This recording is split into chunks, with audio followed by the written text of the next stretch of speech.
Attention business owners, what are you doing to protect your brand, your original works, and your inventions? And how can you have more fun as a leader? Join us to find out on this edition of the Inside VS Show. Hey now, I'm Nikki G. This is the Inside VS Show, and boy, do we have a show for you today. This is all about protecting your brand, protecting your inventions, your original works, and having fun as a leader. So we have a special guest for you, and before we bring on our special guest, I have to bring on my co-host, the godfather of growth. Good morning, Dave. How are you? Nikki G, the energy in that opening, I can't take it. I've created a monster. Oh, my God. Good morning. How are you? I'm fantastic. Had a little too much coffee this morning, maybe, but it's working in my favor. I can tell, and so can everybody else. All right, so we got 6 NBA championships behind you. What is going on in the world of Nikki G? What's going on? We're talking IP today. Who could be more excited about that than me? I love the law. I love protecting you business owners, making sure that everything you're creating is well protected, so we're minimizing that risk. Yeah, we have a guest today who is as smart as he is funny, and I hope to God you find him as funny as I do, because I never hang up the phone without thinking to myself, I need more time with this guy. Our guest today is Tony Laurentano. He's a great IP attorney based up in New England, and he's someone that we've gotten to know through a networking organization that we're a part of. The group that he leads is called the Fun Club, and our goal today is to help you understand exactly why this guy leads the Fun Club. So, Nicola, what if you had only one question you could ask an intellectual property attorney? What would the one question be that you would ask if you could only ask one? Only one? Only one. Only one question. That's not in my nature. I know. I love to ask questions. One question. You know, number one for me, because of where we are right now, is AI. Like, just protecting what is going on in the artificial intelligence world with IP. Like, that is so fascinating right now. And I think it's so challenging for professionals because it is moving at such a fast pace. So I really want to explore that with Tony at some point. I would say something similar, and what I would say is, what happens if the AI gets so good that the AI starts inventing stuff? Who gets credit for that invention? Is it the owner of that particular AI? Like, who gets credit for that? So that's what I would ask. I think we're going to be able to get to ask those questions. Why don't you kick it off? Okay, so let's bring on our guest, Tony. Tony, good morning. It is such a pleasure to have you here. Thank you. Super loving the energy. Nikki G bringing it. Tremendous. Tony, we have to. I mean, you're the founder of the Fun Club, so we have to have fun on this show and show people why your group is so fun. So here's what I want to start with. I really want to start with just your background, like how you got into IP law. I think I got into IP law because really I was a master of failure. For people at my age level, we sort of got here by accident. You know, this is a non-traditional career path. Growing up, if I said to you, hey, did you read that patent yesterday? You would probably look down at your pants for the pattern that was on your pants. Like, what the heck's a patent? And so, I'm from the sector of folks that we tried and failed at a bunch of different things. I actually wanted to be a doctor. And so I started college. I was a biochemistry and genetics major. And then I quickly realized that college and we probably weren't simpatico at that level or an age of my sort of existence and being. So I said, why don't we just decide on a slight parting of the ways? And so that created my first life crisis. What do I do? Oh my God, I don't know if this is really the background for me.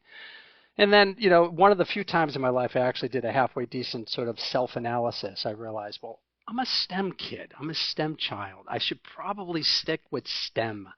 So the classic sort of next step is engineering. And so, when I filled out my application to the University of Lowell, which is a pretty cool state school here and well known in sort of the engineering program, I sort of just checked the top box and Showed up the first day, and there's a big banner, welcome class at 1989, electrical engineering. And I turned to the gentleman next to me and says, guess I'm going to be an electrical engineer. I didn't realize that the double E box that I checked stood for electrical engineering.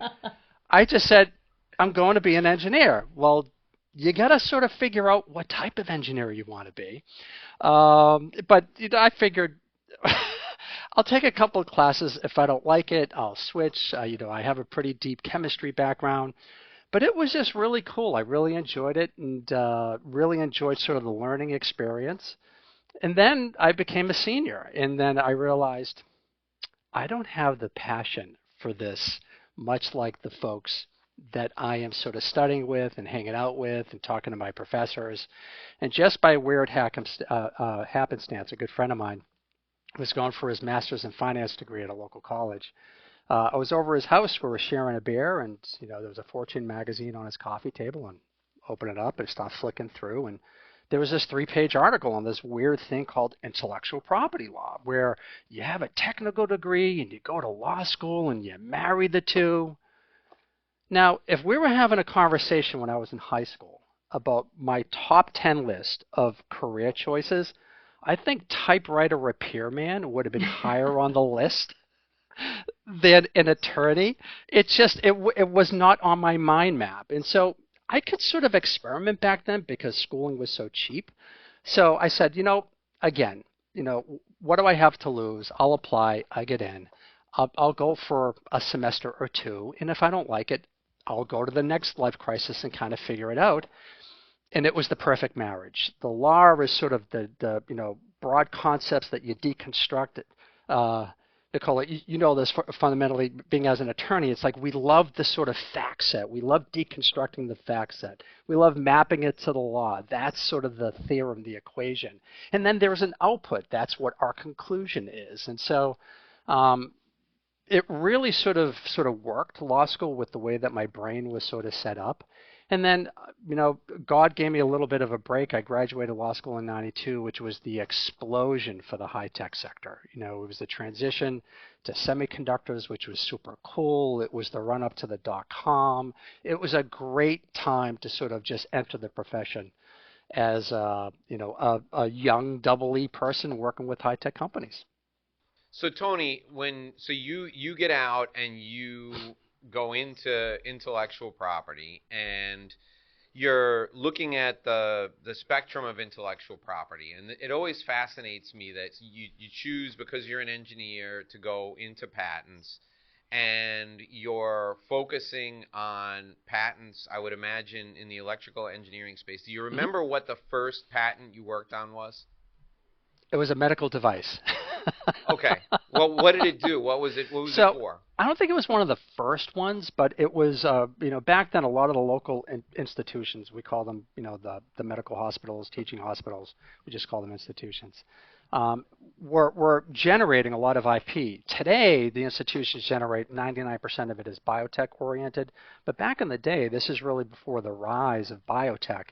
Many of their innovations were high-tech oriented. And I remember, because just life has a way of sort of connecting dots for you that you don't see yet, I sort of took over prosecution for a case and sort of just filed some additional cases on an epidural catheter. Well, come to find out, when my wife was pregnant and went in to have my beautiful daughter, Juliana, that same epidural catheter that we worked on was the catheter that they used to give her spinal. Wow. So that was sort of like, oh, this stuff has real life applicability. Holy crap! As if I needed some other sort of light dawn on Marblehead moment. Yeah. Although it may not necessarily have been my first, but it was super early in my career, and that was sort of one of the early ones that I remembered. I can just imagine your poor wife is like doubled over in pain, and there's Tony behind her. Hey, look at this! I worked on this! This was one of mine! Dave, it's worse. The anesthesiologist was my client. Oh, and he was just like, so high-fiving you. Look, I got one of yours! In the middle of my poor wife's labor, he was just like, I love your husband. Meanwhile, and your wife had some choice words. Meanwhile, Mary Beth's like, shouldn't I be the star of this show? So explain. We gotta explain for people who are listening who are new to the show.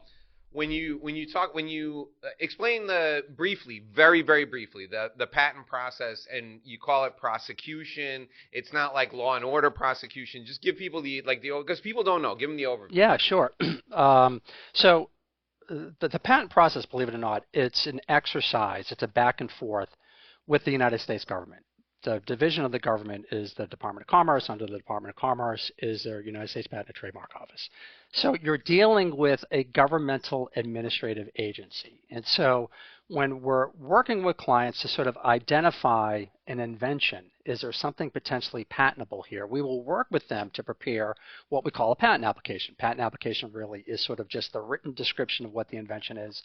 I like to joke around with my clients. I said, if you suffer insomnia, just pull down one of the recent patents that I wrote. You're guaranteed to be out in about 10 minutes.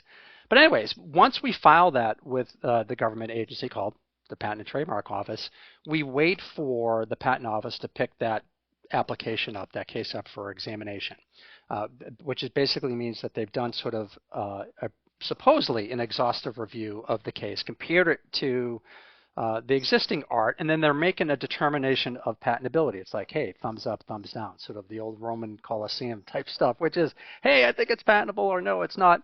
Well, 99.9% of the times, the communication that you get back is to the negative. The old sort of old-timey joke is that if you get a first office action allowance, your claims are probably too narrow.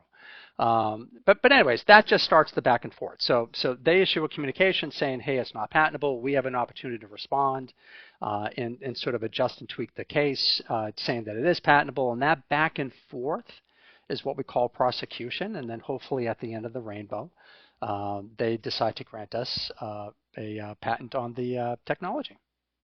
And there's also litigation that arises from that, right? There are different types of litigation. Just fill the audience in real quickly on the different types of litigation that can arise in your practice. Yeah, sure. So from a patent perspective, so once the patent grant is issued, so once the government says, hey, your idea or your innovation, your invention is patentable, that's actually memorialized in your patent application. Your patent, believe it or not, is a constitutional right. It's enshrined in our Constitution. And it's a piece of property that you own. Now, if somebody is creating a product that you think overlaps with or is covered by the claims in your patent, just to super generalize, if your invention covers elements A, B, C, and D, and somebody is manufacturing a product that has elements A, B, C, and D, it's like, hey, you're infringing my patent. And so you can actually file lawsuits asking the courts to stop them from manufacturing the product and join them. And then obviously if you're suffering damages, then you're obviously going to sort of sue them for damages. Those tend to be very complex cases, very unique sort of skill sets for the folks that wind up litigating them, the judges themselves. If they haven't done a case, they don't want to do a case. They tend to get concentrated with judges that do have experience because the cases themselves tend to be highly complex, highly technical, and they have their own sort of unique sort of structure to it. And then on the soft IP side, that's soft IP, I mean copyrights and trademarks. If a brand owner has a mark and they think that somebody is delivering a service or a product with a mark that is confusingly similar, that gives rise to a likelihood of confusion, then we can sue them to stop that. And so oftentimes, believe it or not, most of your litigation is going to wind up coming on your copyright trademark end because there's just much more of those than on the patent side. But we can sort of just talk about later, if you wish, some of the sort of wonky natures of trademark litigation. And it's everywhere because it's federal. You can work with a client who's any place. Yes, correct. Yeah, that's the thing about filing for trademark coverage with the government is that it gives you coverage for all 50 states. So it's a nationwide, it's a national sort of right, national coverage. What are some questions that business owners can be asking themselves or thinking about when they might need to engage in attorney to have this discussion about whether something is being infringed on or it's fully protected? Well, the first thing that I love to talk to business owners, that are delivering a service or manufacturing, selling a good. Sometimes for smaller size companies, if you say, hey, what's your IP? They look at you like, well, I have no IP. Oh, really? I said, do you sell a product? Yes. Does that product have a name? Yes. Do you have a brand? All right. So you are getting common law rights. And if you're selling that product nationally, does it make sense to have coverage protection for your mark from a national scope? Because suppose that we're here in New England, somebody in California starts creating a product that is nearly identical to you, using a mark that's nearly identical or identical. If you don't have nationwide rights, it's going to be super hard to sort of get them to stop doing it. So that's usually for business owners. They're always surprised when they say, oh my God, I actually own IP. It's like, yeah, if you're delivering a service and it's branded, you have a trademark. If you've developed a product and selling a product, you've branded it, it's a trademark. But also for the product that you have, oftentimes products go through life cycles. There's continuing innovation. It's like, so are you doing things to sort of enhance, improve the product? Are these enhancements, these improvements themselves potentially patentable? So as I say, any business owner would benefit from having a conversation with an intellectual property attorney just so that they get a sense, the business owner, what do I have for IP? What do I own? And then does it make sense at all to protect what it is that I have? And tell us, why is it so important for them to protect what they have in their IP portfolio? Yeah, so if it's a service, it prevents confusion in the marketplace. Believe it or not, I see this all the time, and it's just to this day, I've been doing this over 30 years, and I chuckle. Dental practices, where the dental office of Woburn, and then there's somebody else that is the dental office of Woburn, but it's not in Woburn, it's in Framingham. And then suddenly someone says, oh my God, I have a toothache. My friend said to call the dental office of Woburn. Well, which office did you wind up getting plugged into? And so these sort of areas of confusion happen all the time for businesses that are not affiliated with each other, where there is an actual likelihood of confusion of people seeking that service.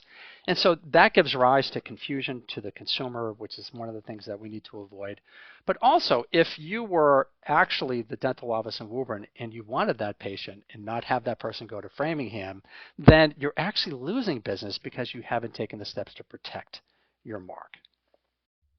So Tony, if you're in business now and you have an IP portfolio and you've been using the intellectual property for, a decade, and you didn't have money before to protect it, suddenly your business explodes and now you've got the money. Is there any danger in going back later and protecting stuff you've been using for years?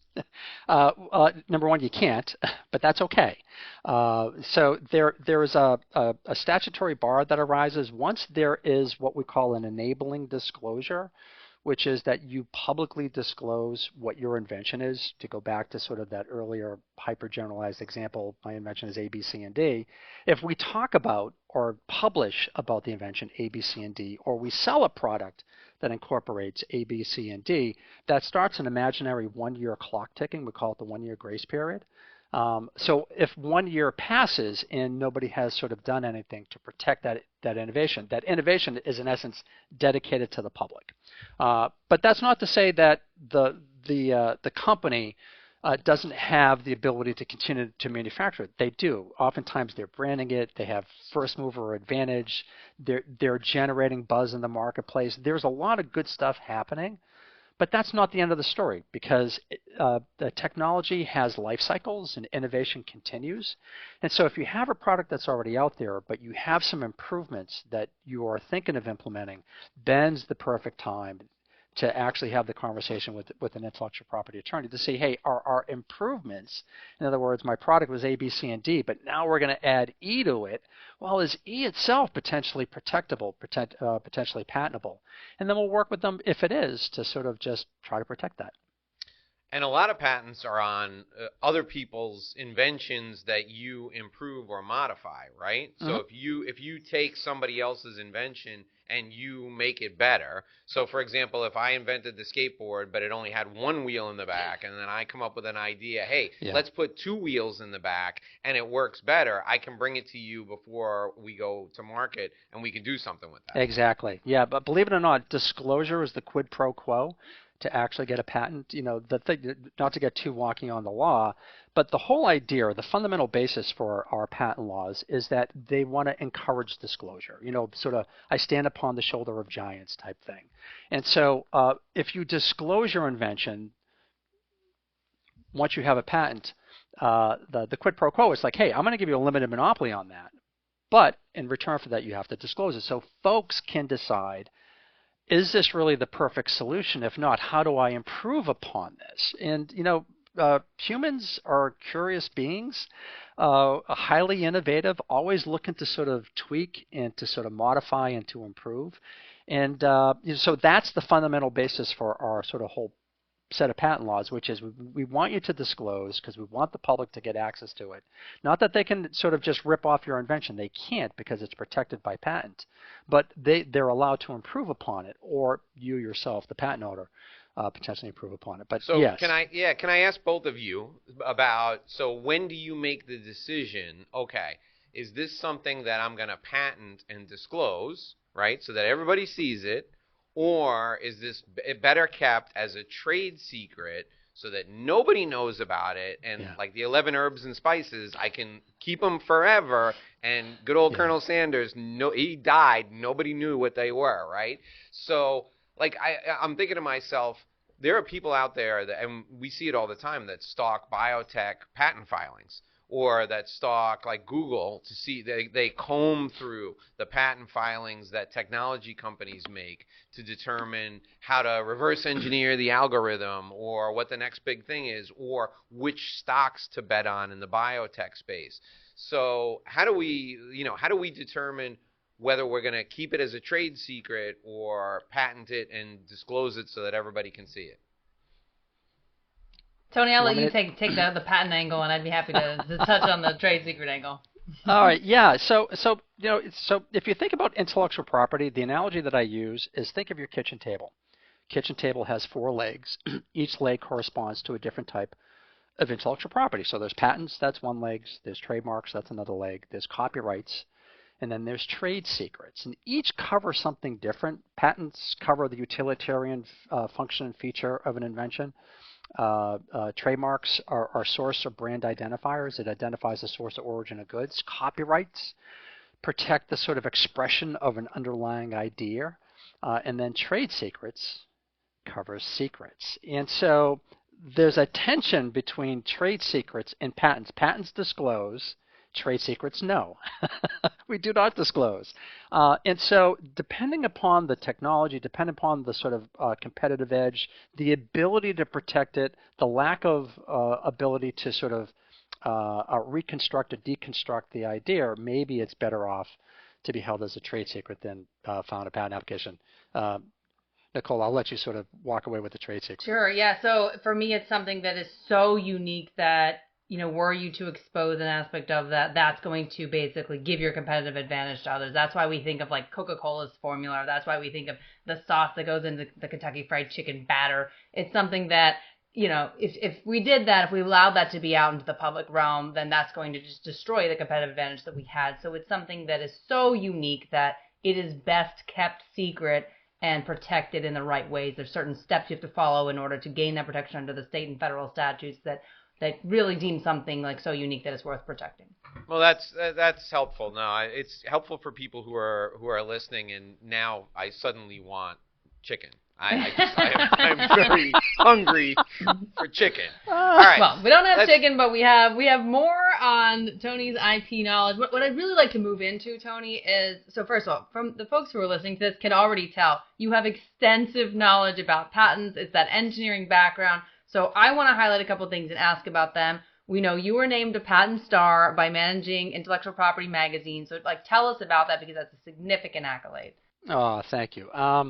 Believe it or not, the coolest thing about it is that because oftentimes it's sort of client and peer recognition. That's how you wind up making it on those lists. Is that I've worked closely with many people for a long time, and it's kind of cool when you do wind up sort of making these lists. Is that because it's a recognition that your peers actually think that you're pretty good at what you do, or as my wife Maribeth likes to say, well, you've been around a long time. That's probably why you're on the list.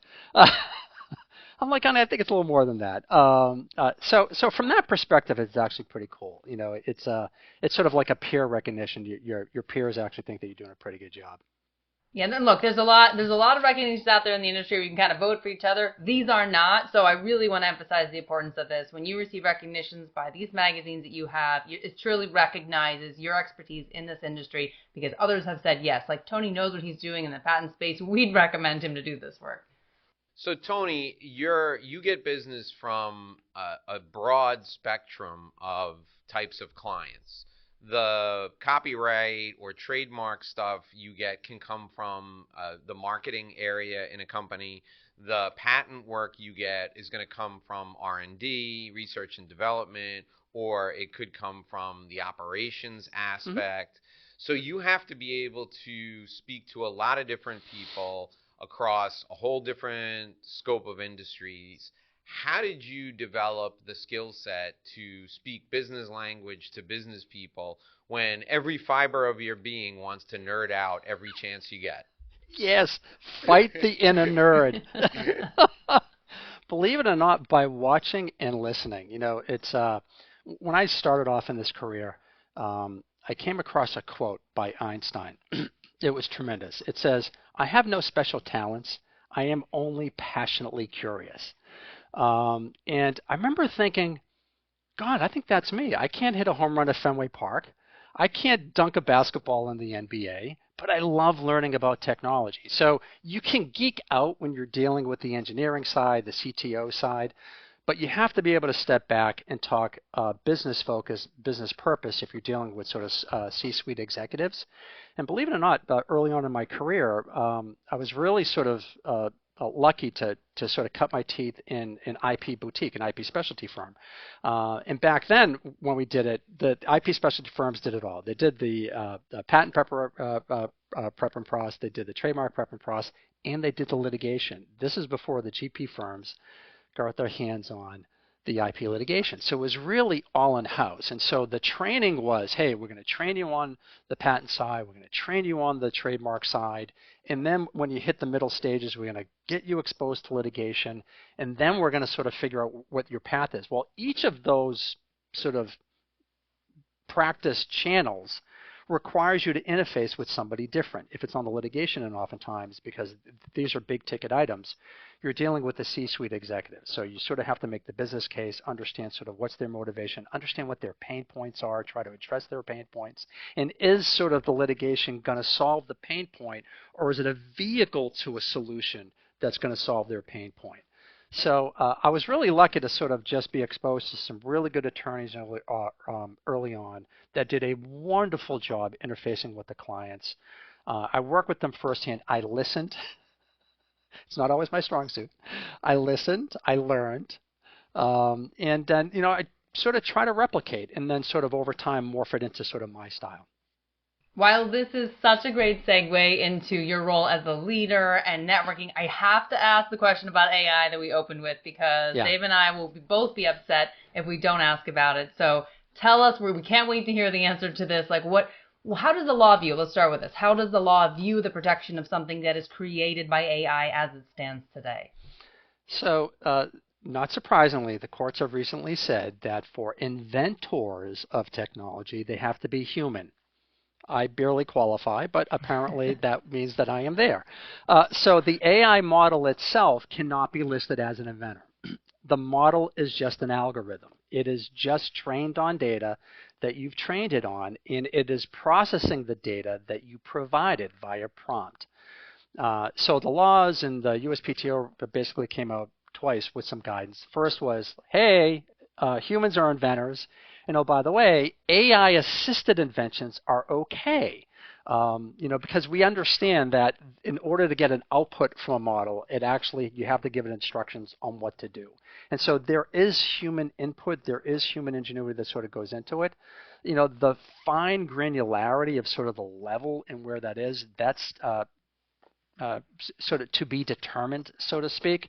But fundamentally, if you sort of step back, you just got to realize, because we think AI, we think sort of Hollywood sci-fi and high tech. They're just an algorithm. It's just a model that is trained to do something, based on the instructions that you're going to be giving it. So I thought that, believe it or not, the courts got that one right. Surprisingly, the patent office got that right, which is humans have to be inventors. By the way, you can use AI models to sort of just help you during your inventive process. But they did sort of give a funny little thing. It's like, hey, we're not going to do the analysis ourselves. We're going to rely on you as officers of the courts to sort of just be honest with us. But, I think, at the end of the day, it's probably going to be sort of much ado about nothing, that these are just trained models and they're doing what it is that we're training them to do. The one thing I think about related to this that kind of has me scratching my head a little is related to code.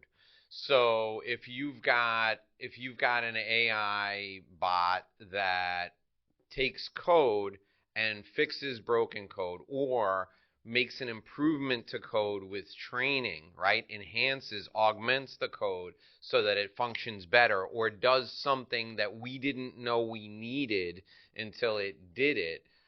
That's the area where, okay, so if XYZ company owns the artificial intelligence that now is responsible for monitoring the code and making improvements to the code as the particular function evolves, and the code improves, and while it was initially designed to do X, it is not doing X plus Y, it is now doing Z, which was not an offshoot that the human who originally created the artificial intelligence could ever see, right?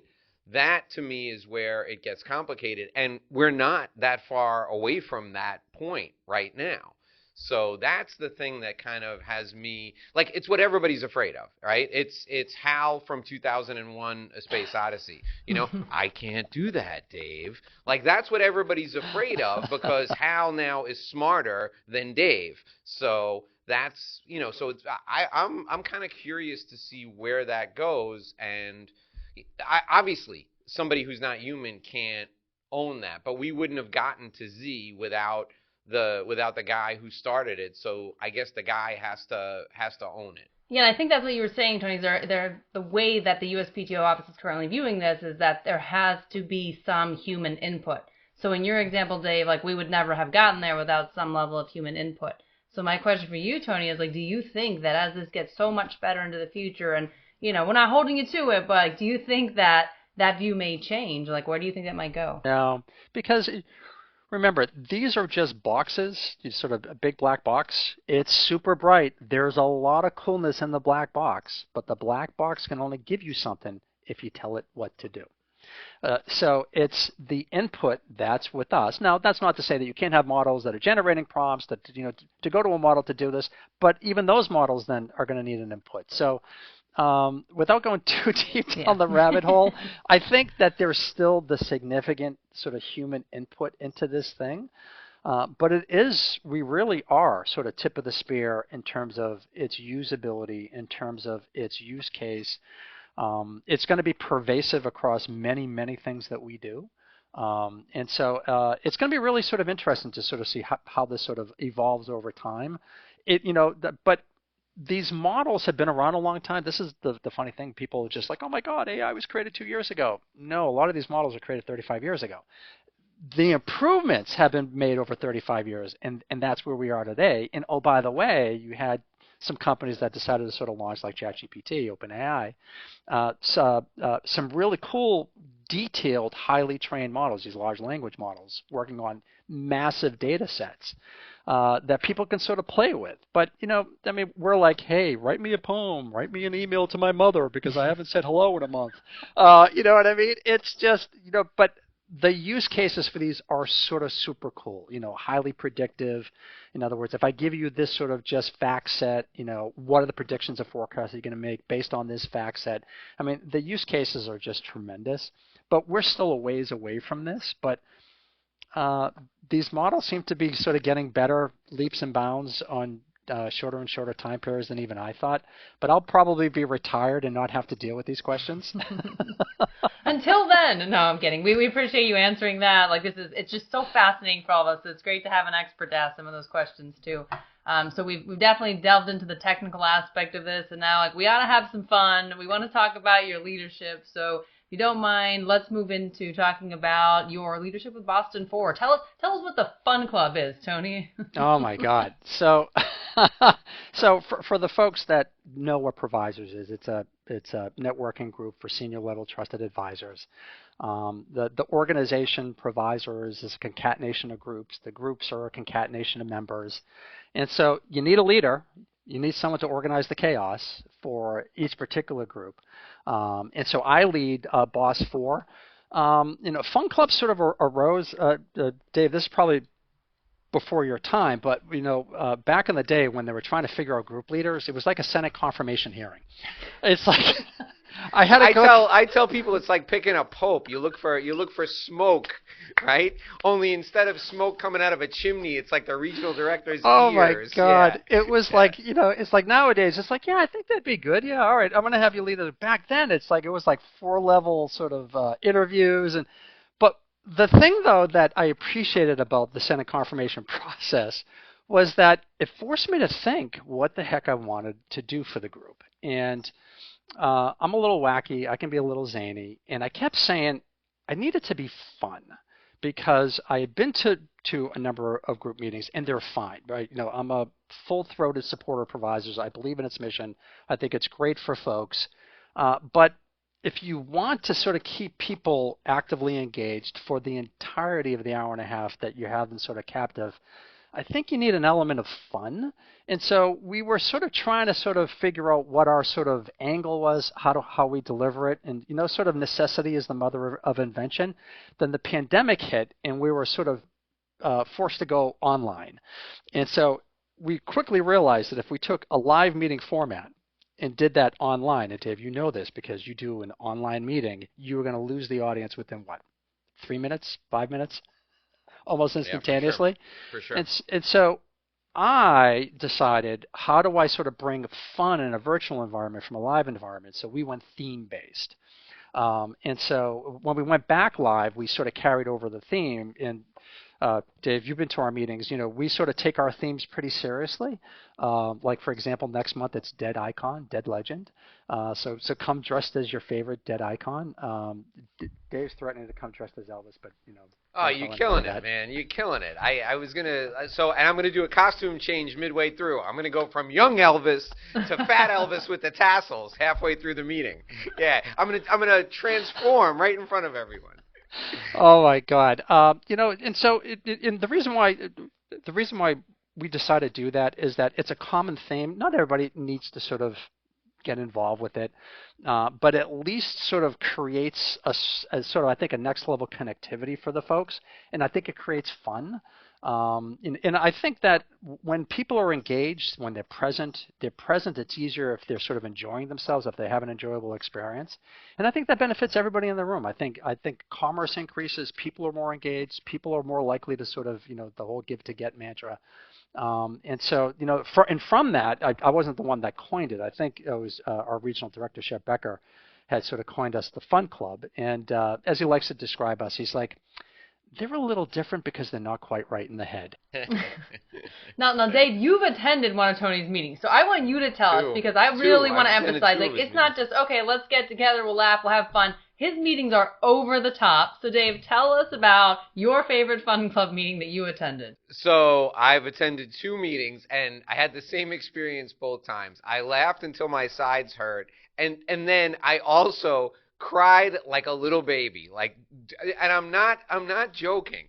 I'll tell you that First of all, Nicola will tell you that if there's a commercial where the dog runs away from home, I cry. Okay, so I'm easy to begin with, but there was a woman who, I think it was a woman whose house burned down, and like five people in the group helped her, and she's like walking over as she's giving her testimonial and touching each one on the shoulder, and then she gets to like the public adjuster who got her all the, you remember this? Got her all the money for Vividly. the house, and then they both start sobbing as they hug each other.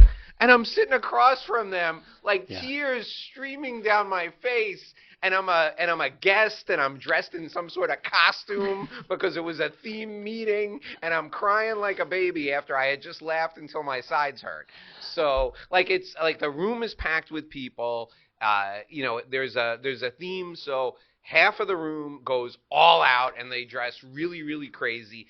A quarter of the room does a half-hearted effort where they'll put on like bunny ears, but they won't wear the tail. And then the other like quarter of the room is like wearing regular business clothes, like they just didn't expect this to happen, and they're members of the group.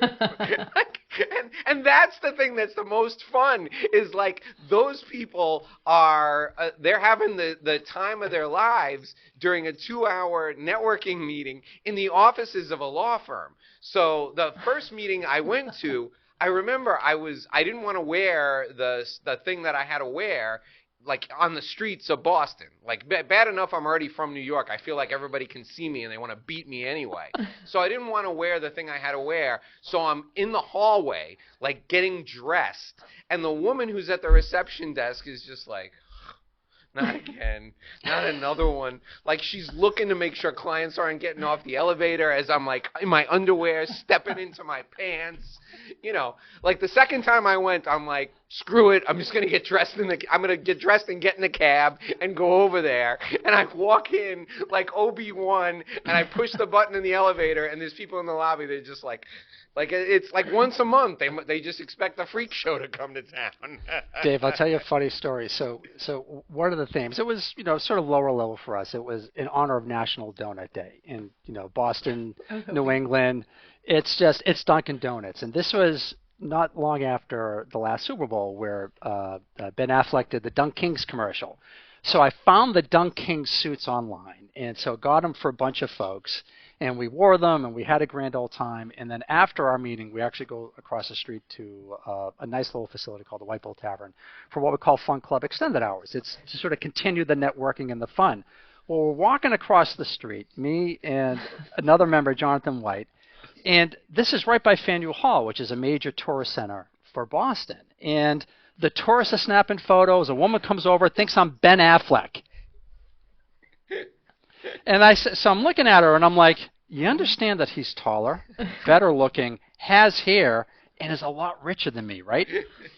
Just thought he was walking around in Boston in his in a Dunk King outfit. And they thought that Jonathan, my buddy next to me, was Matt Damon. Oh, my gosh. So I said, you know what? We're just going to take photos. So I was a celebrity for a moment. So I was waiting for the paparazzi to arrive, and So explain to folks how this leads to business being passed, right? So when I tell stories like this to people who are not familiar with networking and don't know anything about Provisors, they're like, oh, it sounds like you guys, because I tell stories about when I get together with people like you who are from all over the country. Like I go to Chicago, I go to New York, I never eat alone, right? Breakfast, lunch, dinner. When I go to these cities, Provisors members, if I arrange for it in advance, I meet 3 or 4 people. We have a great time. Tony, explain how fun leads to business. Oh my God, 100%. So as we say, so our tagline, and back when I used to do a little sort of PowerPoint, it's like we're serious about having fun, but we're highly serious about business. And so the fun is simply the lead-in to the latter. We never lose sight of the focus. We're here to get you to connect with folks, to hopefully sort of drive commerce back and forth. And I think fun is just simply the lubricant. It literally just puts everybody in a good mood. It makes everybody present. People are more engaged. When people are more engaged, they're more active, they're happier, they're more likely to sort of just, I think, be open to sort of new experiences, sort of working with their fellow colleagues. Because networking is hard, right? I don't want to go into networking is work. Yeah. We sort of all know that. But can you imagine just showing up to a meeting, going through the sort of fundamentals of the meeting, and it's all great. I believe in the fundamentals, but if you get nothing pulling you into the meeting consistently, then you're gonna sort of drift unless you're one of that rare person that can stay sort of actively engaged. And I think by making it fun, like 15 minutes will go by, half an hour will go by, and people are like, oh my God, I thought it was a minute. And so they're there, they're present, they're open, they're engaged, and it literally drives commerce. Some of the other groups that I go to that are more traditional in their manner will do fine for commerce. And if those folks come to my group, and it's like 3 times the volume of business is being done. And I'm like, because we set the environment for our wonderful members to succeed. And I think the fun is part of that. Part of it too is the fear that we all have about networking. And I don't care if you're an introvert or an extrovert. It's what do I say to get the conversation started? So if you go to a group like yours, like I could walk into that room and know nobody, but because they're all dressed because there's somebody dressed like a squirrel, and then there's somebody dressed like a beaver, I can walk up to them and be like, why'd you pick the beaver instead of the squirrel? At least I got something to break the ice, or, hey, nice beaver. That's exactly what you want to say to break the ice to somebody. So that's why fun makes all the difference in networking. If somebody gives you an opening, it's so much easier for you. All you got to do is get over that first hurdle, that first question, the way to make the conversation, to get the conversation started. And you don't have to be the one you wear the costume, but you don't have to be the one that looks the goofiest, because I guarantee you in that room, somebody's going to do a better job. You can't, there's no way, you're never going to be the wackiest. Just when you think you got it all done, you're going to walk in there and you're going to go, oh, man, I wish I would have thought of that. Holy cow. Dave, for example, so for our January, it's the new year, so, little sort of, New Year's theme, okay, celebrate the New Year's. One of my members came dressed as Baby New Year. It was hysterical, diaper and everything. That's over clothes, folks, over clothes. This is great. All business appropriate.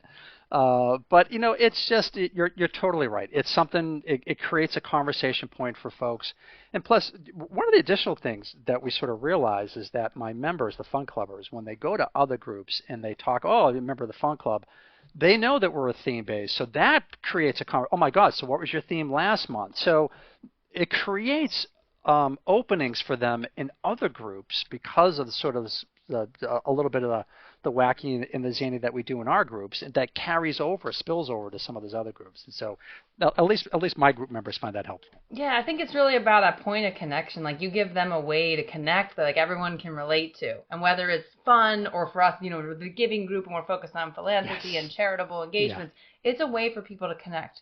And what we see is when they start to connect on that level, you give them something to connect on, and those relationships start to really blossom. And then, as you mentioned, the commerce, it just naturally flows from it. It's making the meaningful relationships, and then that will come after it. And as far as recruiting goes, so here's the thing: if you're joining us and you're not familiar with Provisors, if you're graced with the ability to, or it's bestowed upon you that you're going to lead a group, it's expected that you're going to try to get new people to come to the group. One of the little secrets that I don't know if Tony has ever revealed to people, but I'll reveal it because it works great for us, is if your group is a group that people want to come to, it is a lot easier to recruit people than a group where they just sit around and read the Provisor's mission statement and everybody does their introductions. Yeah. If you're going to dress up you're going to dress up like your favorite cartoon character one month, and then the next month you're going to dress up like a historical figure. It's a lot easier to get people to want to come to your meetings, and if people want to come to your meetings, that's 90% of the battle for recruiting is to get people to want to be there. I mean, Totally. it's such a no-brainer. Like if people enjoy themselves and they look forward to spending the 2 hours there, they're gonna want to join your group. So it Totally. makes it that much easier. All right, let's talk now about what you do, Tony, to make sure that everyone in the room has the ability to present themselves in the best light. How do you create an environment that allows your members all to represent themselves in the best way? Oh my God, great question. So it's not really one thing, Dave, Nicole. I think it's a series of things. Like for example, number one, you want to make sure that you sort of, I think, create a really good environment that folks are very comfortable in. I think fun helps that. I think it's easy to get acclimated and feel comfortable in the environment. Plenty of sort of icebreakers around, as you folks sort of just quite astutely sort of picked out. But also for folks that are first-time guests, or if we have some prospects or folks that are thinking about joining provisors, there is a behind the scenes where I have some of my members of my executive committee will sort of wait for these folks to come in, and without having it looked contrived or orchestrated or organized, we'll sort of just meander over to them, have a conversation, bring them, introduce them to some other people, because the whole idea is to smooth the skids for folks, because networking is hard. It's only the Dave Lorenzos of the world that really find this sort of just natural. And then creating continual engagement with my EC, and then what I call my super members, which oftentimes are super guesters. Guesters meaning that they're just going to a bunch of other meetings. Is I have frequent conversations with some of my super members, multiple times a month, where we'll say, hey, this was a hit, this wasn't working. And oftentimes, if you're leading a meeting, there are things you can pick up on, but there are some things that I'm not picking up on, simply because your sort of mind is consumed with sort of running the meeting. And so I think it's really important to hear sort of just honest feedback from your folks, picking up on some things. It's like, hey, I think so-and-so, this is happening, or I think that this person is a little quieter than we think, and so we'll try to find ways to sort of engage them. And oftentimes it's based on sort of background. In other words, if somebody is introducing themselves, but I know that I have a quiet member that might be in a similar spot, I'll have them sort of follow up with their introduction after that. If I see some folks that may be struggling with their introductions, keeping it sort of pithy, keeping it succinct, we're pretty active about sort of following up with them and sort of just talking it through. One of the biggest stumbling blocks is that, especially for attorneys, and Nicola sort of understands this, we do a lot of different things, and so we want to just tell the whole world that we're awesome, and we do 5 or 8 or 9 different things. Well, the human brain only remembers one. And so some of that is just coaching, which is, hey, listen, we call it penetrate and radiate, which is pick the one thing that people are going to remember, and then as you build your relationships with folks, then radiate. Sell everything under the planet. But if you say 10 things, then nobody remembers one thing. But if you say one thing, and then eventually you'll be able to sell everything. And so we really sort of are on the lookout for that, and a lot of that is sort of behind the scenes training. And I think that sort of makes the members better, and I think eventually we'll sort of create evangelists. I know that that's a term that you've heard me use before, so that ultimately where people know you so well, it's like Dave and Nicola. It's like you don't even have to be in the region, and I sell the your services all the time in New England. And so imagine marketing, and you're not even in. Not only are you not at the meeting, you're not even in the region. And so that's the whole idea, because we know what you do, remember what you do, and we can sell the services. If you talk about 10 things, I can't remember one thing. That's such a great takeaway, and thank you, Tony. That was very kind of you. I want to ask this, because you've been a group leader for several years now. You've now talked about kind of key points where you really focused on helping to build that group, helping others feel comfortable. What has really been for you the biggest takeaway as a leader that you've taken with you to being, your professional space? So, by the way, Tony is a partner with a national law firm, top IP attorney. So what has been the biggest takeaways for you as a group leader of provisors for your business? Oh, believe it or not, I think it has made my client interactions better. Does that make sense? And Yeah, because you show up in that dunking outfit and you're like dancing and your patent didn't get approved. I'm really sorry. They said no. Well, and lawyers struggle with that, right? Lawyers struggle with being like overly professional and not really focusing on those relationships as much. So like, and you're fun. You're fun to be around. It's infectious. I'm sure that has impacted your ability to just be a human and develop relationships. And no slight to lawyers, like we're all there. Like we have to be so technical, and no one really teaches you business development or the fact that you have to like really be personable to get clients. Yes, totally. And believe it or not, unless you're a trial attorney and sort of that's your skill set, and that's a major skill set. It's a skill set that I didn't sort of opt to pursue because I love the puzzle side of it. That's why I do preparation and prosecution. It's easy for us to live in our own headspace. It's easy for us to live in the office. It's, like the whole sort of pitter-patter of the interaction sort of starts to fall by the wayside. There are a number of attorneys that I chat with day to day. I'm like, my God, you could sort of benefit from finishing school. And so being a GL puts you in front of people, and you're getting blistering real-time feedback. So you hone yourself. All those little burrs get shaved down. And believe it or not, my presentations to client boards are much better. I'm very comfortable with myself, and I think that sort of bleeds through. So it's a sort of a forced finishing school for us knuckleheads. Well, it's ship them over to my lawyers group too, because we work on professional development there. I'm trying to help out the profession. I got feedback the other day from my EC that an email I sent was, and here's the way they put it, ill-tempered.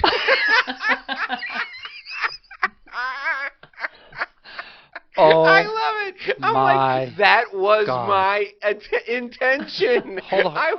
I intended to be ill-tempered. Oh. Nicola, when was the last time you got to use that word, ill-tempered? Oh, wow. I'd have to so really jealous. sit and think about that. It was the greatest. And it's an email that I've been sending out for a long time. Yeah. years. I've been sending this email out for 2 years, and then the guy raises, listen, I want to say something. That line that you put in there about leaving the meeting early, it comes off as a little ill-tempered. And I was like, that's the greatest thing I've ever heard. Ever. So Ever. Now I'm changing the line to read, I would say something really bad, but I don't want to appear ill-tempered. So please, pretty please, do this. Oh. Well, to put this into context for folks, it was about if you're going to leave the meeting early, to not announce your departure for the world, because nobody wants to hear that. And what was quote-unquote ill-tempered was the fact that you had mentioned that it's an embarrassment to you and to not to everyone else if you're leaving early. I actually love that portion of your email. That the people are, it's like they're getting up going, gotta go, see ya. It happens. You have to tell them. I Gotta put it in my Full agenda. trumpet. Stop the meeting, I'm leaving. Goodbye. David, I'm leaving. You're going to miss me. It's so true. They unmute or they put it in the chat. It's like I just, and they didn't like my response either because I was in favor of what David said. I said mine is, please just depart. Do not announce your departure. Please just depart. Yeah, listen, I view it as it is incredibly embarrassing to you that you're leaving this important meeting early. Why draw more attention to yourself? That's I'm with you. But my ill-tempered nature could apparently rub some people the wrong way. So I will say, pretty please, with sugar on top. If you're gonna leave the meeting, just get All right. So before we wrap it up, Tony, I want to hear two things from you. I want to hear the accomplishment in your professional life that you're most proud of, okay? Then I want to hear I don't want to hear about your daughter and how brilliant she is, because she is incredibly brilliant. She's going to be smarter than her dad. She's going to be a doctor. And we will do a whole show on that. But then I want to hear the accomplishment in the fun club that you're most proud of. So in your professional space, okay, in the world of heavy duty, hard critical thinking, patent prosecution, what are you most proud of there? Believe it or not, that I am still passionately curious. After 30 plus years, I always wondered, my God, because this is, a lot of the tech, and for some reason I've always wanted to be at the tip of the spear for technology. always the one tasked to sort of just deal with the new case, the newfangled case. I haven't lost that zest or zeal for it. It's just, and so that to me is sort of the thing that I'm the proudest of. So, I don't know if it's necessarily my greatest accomplishment, but it's the thing that I'm probably the proudest of. It's like I still dig being a counselor in the IP space for my clients. I love chatting with my clients about their problems, trying to come up with solutions that work, that are tailored or fashioned for their needs. And believe it or not, secondary to that is, the passion and curiosity. It's like I try to give the right advice irrespective of what would benefit me. So I have turned down 100 times more engagements that I've actually taken on because it made zero sense for my clients, to actually pursue something. And I am blatantly honest about it, and it's something that I will never change about myself. So that's the stuff that still jazzes me about it. It's like, all the recognitions and all that stuff. To me, it's secondary to the fact that I still really enjoy what I do, and I love working with the clients and trying to fashion a solution that fits their need. And that has a way of coming back to you. You'll get referrals. You'll get even more work for them because you're honest and because you're focused on that. All right, now in the Fun Club, what are you most proud of? I mean, it's got to be like the latest thing. Like, what are you most proud of in the Fun Club? I love seeing when members who struggled initially get acclimated in. And then through encouragement and whatnot, they themselves become super guesters, like all in on it. And then, I'll have conversations with them. It's like, hey, what percentage of your business for your professional practice are you getting from the platform? And for folks that have decided to elevate it, and granted the platform works a little better for certain disciplines than others, although I think it works for all, they're like half, 60%, 70%. That's the thing that jazzes me the most, is to see the maturation of some of my members who were had to be sort of dragged along a little bit, wasn't necessarily their first forte, watch them sort of turn into sort of comfortable networkers, then taking the next step to sort of be super guesters, and then watching sort of the whole response to it. It blows my mind. All right, now I want to talk about Juliana. So tell me about medical school. Where are we with the... Now, I'm serious. I need to know this. The application process, has she heard back, or, like, where are we in the process? Okay, thank so you. wait. We're going to break some news here. All right, here we go. Go. Okay. Well, before I break some news, number one, it's like, if I had known how difficult the process was, I probably wouldn't have recommended this to my daughter when she was in elementary school. It's like, you should probably become a doctor. Because Daddy failed at it. We're bringing this, by the way, full circle, right? Because you wanted to be a doctor. You were pretending to be a doctor when you were a kid, and you ended up becoming an IP attorney. So you foisted upon her your dreams. Yes. All right. Now there you go. It's like, never mind your dreams, fulfill my dreams. I wouldn't have sort of have her do it, but just to watch her sort of maturation and sort of being successful sort of academically, and then sort of just checking the boxes that she needed to sort of check. She's still in sort of waiting to hear back from a number of schools, but she got into one of her top choices, UMass Medical School. Oh, fantastic. Wow. And that's your top choice, no doubt, your top choice, because you want her at home. So I get her because she's in California. So we'll get to move her from the wrong coast to the right coast. There you go. And then Mama is sort of super happy about that. And secondarily, it's a state school tuition, but we're not going to talk about that right now. We're not going to talk about that. No, but just to see sort of the culmination of many years of hard work, bring some rewards to her. As a dad, you get super, super happy, super proud. I'm so excited for her.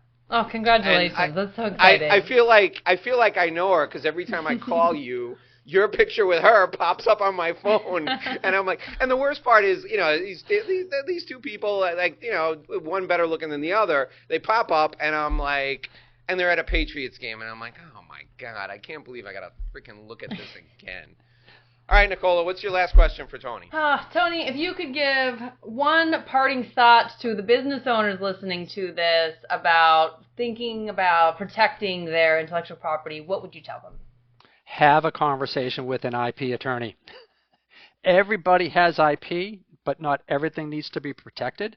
But at least go through the mental exercise to take stock, to do a little bit of a mental audit of where you are relative to your IP, because I think I think it enhances the value of your business. If there are things that you should be protecting, you should be protecting. Nikki G and Dave are experts at trying to drive intrinsic value for businesses. So you know this fundamentally and firsthand, but please, please, please, if you sell a service or a product, talk to an IP attorney to at least understand what it is that you own and making sure that you're not accidentally doing something that might be destroying a right. Great advice. Tony, we could spend all afternoon with you, but we know we have to let you go because you have a job to get back to. So tell us how people can contact you. Thank you. I'm on the web, anthony.laurentano@nelsonmullins.com. Tony Laurentano, and again, the law firm is Nelson Mullins. Feel free to shoot me an email. I have conversations like this with clients, companies all the time, trying to figure out what it is that they own, and if they own it, is there different ways to protect it? I love having these conversations. It doesn't cost you anything really, just to sort of just pick up the phone. Are we dialing for dollars now? I feel like I should just. All right, and Dave Lorenzo is going to be singing, Operators are standing by. Ladies and gentlemen, if you've created something in your kitchen, if it's a plane, a train, a car, a boat, if it floats, if it flies, Tony Laurentano, he's your guy. Call him. We'll put his information down in the show notes. In all seriousness, we want to thank Tony Laurentano for being our guest today. We bring you great conversations like this, and we share with you how you can have fun as well as make a great living and live a great life. Our show is here every day for you. You can come back tomorrow at 6 a.m. We're here with another interview every Wednesday. I am Dave Lorenzo. I am the godfather of growth, and she is Nikki G. So join us back here again tomorrow at 6 a.m. Join us again next week for another interview. If you like what you heard today, please share the show. Give us a review. You can do it on Apple Podcasts now. It used to be iTunes. Apple Podcasts, Spotify, iHeartRadio, wherever you get your podcasts. Leave us a review. Share the show with a friend. The only way the show grows is if you share it. Until next time, I'm Dave Lorenzo. I'm the godfather of growth. Here's hoping you make a great living and live a great life. Thanks for listening to this edition of the Inside BS Show. My name is Dave Lorenzo.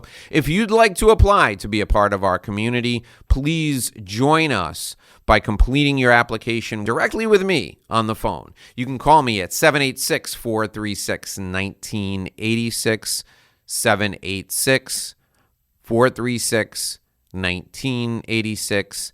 I can't wait to speak with you. Join us by calling me today.